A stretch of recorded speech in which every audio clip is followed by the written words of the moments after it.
Le fleuve Congo, nouvel épicentre de la langue française. Selon Emmanuel Macron, l'épicentre de la langue française se trouvant en Afrique, elle s'est émancipée de son lien avec la nation française, a déclaré le président français en déplacement en Arménie.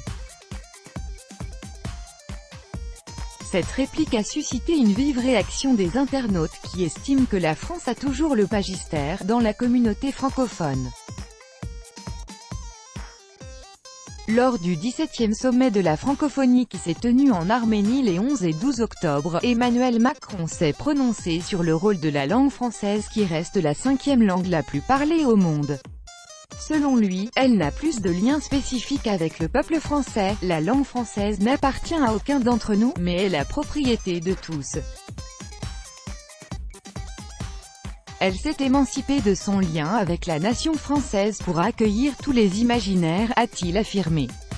Selon Emmanuel Macron, qui a également qualifié le français de « langue de création », l'épicentre de la langue française ne se trouve pas en France.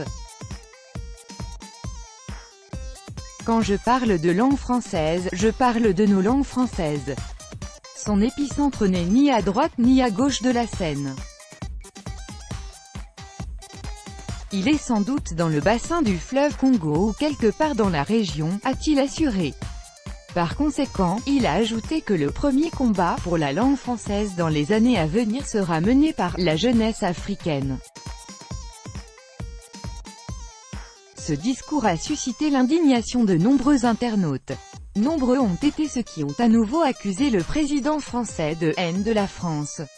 Quelques internautes ont souligné l'absurdité du discours d'Emmanuel Macron.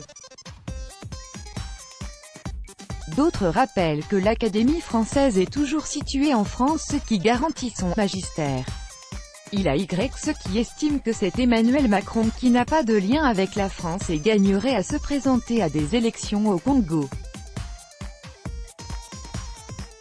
Certains ont indiqué que le président français ne réussit pas à défendre la cause de la langue française au niveau mondial. En effet, certains reprochent au président Macron de n'avoir pas réussi à faire du français la langue commune de travail au sein de l'UE malgré le Brexit prévu le 29 mars prochain.